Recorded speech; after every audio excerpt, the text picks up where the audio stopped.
We're out here at the NFL owners meetings. I'm alongside NFL Network's Steve Wyche and noted native Minnesotan. There we go. Always have to mention it. Yes. And it's funny, Steve, I feel like while we're out here, Minnesota and the Vikings are quite the hot topic at owners meetings. What are you hearing, and what's the excitement around this organization? Well, I mean, as soon as they traded to acquire that second first-round pick, that's when everybody's antennas went up around Minnesota, because you're wondering which team might get the ammo to move up into the top 5 to draft a rookie quarterback. And the Vikings were the first team to do it. See, Ian broke the story.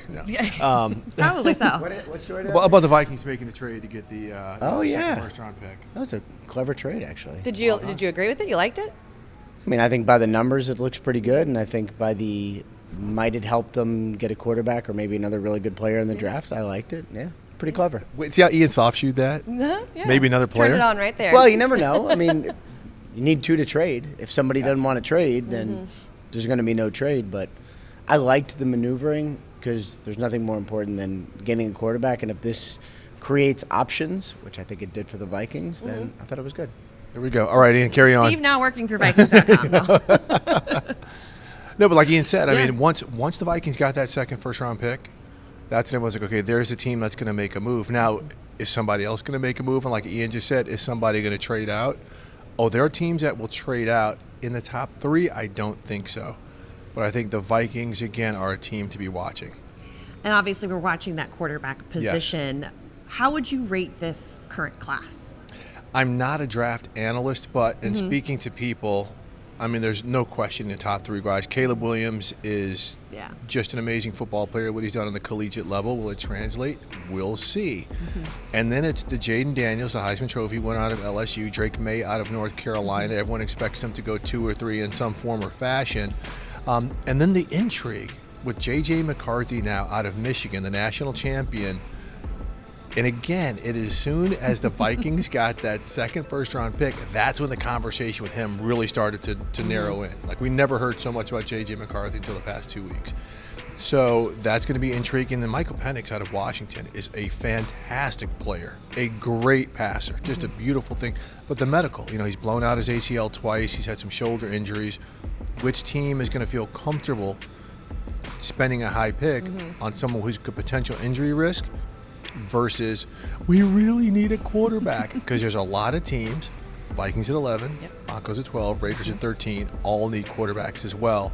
So maybe their doctors, are going to have a serious look at Michael Penix to see if they feel comfortable. If you are a quarterback in this class, you're going to be a rookie, what would make you be excited for the Vikings to draft you? Well, I mean, a lot of different things. One, they've got a good offensive line, right? They've got 2 stud tackles. You've got Kevin O'Connell, head coach, who has shown the capability to really develop quarterbacks. And that guy number 18, Justin Jefferson, he's a really good player. And the other guy, Jordan Addison, he's a really good player. Oh, and you have TJ Hawkinson as well. Not a bad player at all. And then you go out and you get a nice running back, who's from your rival team in Green Bay. So you've got options on offense. And you saw the defense over the course of the season steadily improve last year. Like, to me, this is the best situation. The Vikings is the best situation for a rookie to walk into, because they didn't have to bring in a ton of people to have their offensive structure and their defensive structure. That is in place. It is just a quarterback coming into a very stable situation, from the coaching staff to ownership to the general manager on down.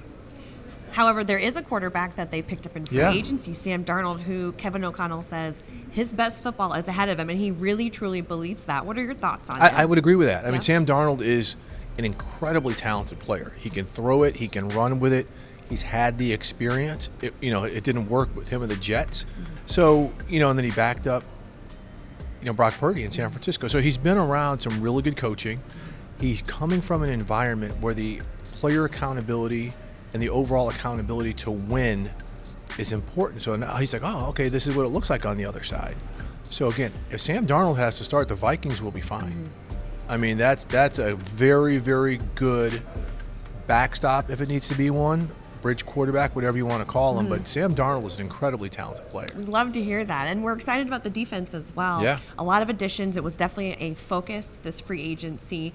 What do you expect from this Vikings squad heading into year 2 under Brian Flores? Yeah, look, Jonathan Grenard out of Houston, that's a heck of a pickup. Now, losing Danielle Hunter, it's a big blow. I mean, that's a tough player to lose. But Grenard's a young guy who really has shown steady growth. And when you look at a young player, especially at that edge position, who continues to ascend, that's huge. And as I mentioned, you saw, and I spoke to Brian Flores about this during the season last year. He had to figure some things out. Okay, what I wanted to do is not going to work with this personnel, so let me tweak some things. Let's see if Ivan Pace can hold up in the middle. Let's see if these corners can hold up in certain coverages and some things that I like to do. And they did. So that's why you see things getting better defensively. And that's why, again, the second season under Flores, I think there's going to be an energy there. And then you have an offense. If you find stability at quarterback, if they can put points on the board and maybe run the ball to burn clock and things like that, that's going to help out your defense as well.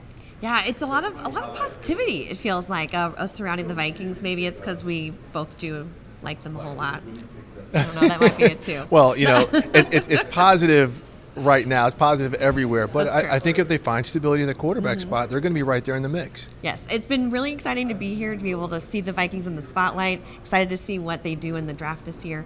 We definitely be catching you on the NFL Network as we lead up to the draft, which is, like a month away? Kind of crazy. It's about a month away. I'm hoping to be back in the Twin Cities. I might be there. Oh, okay. Well, there we go. Well, we love having you there. Come by the facility and visit. We'd love to see you. Steve Wyche, NFL Network.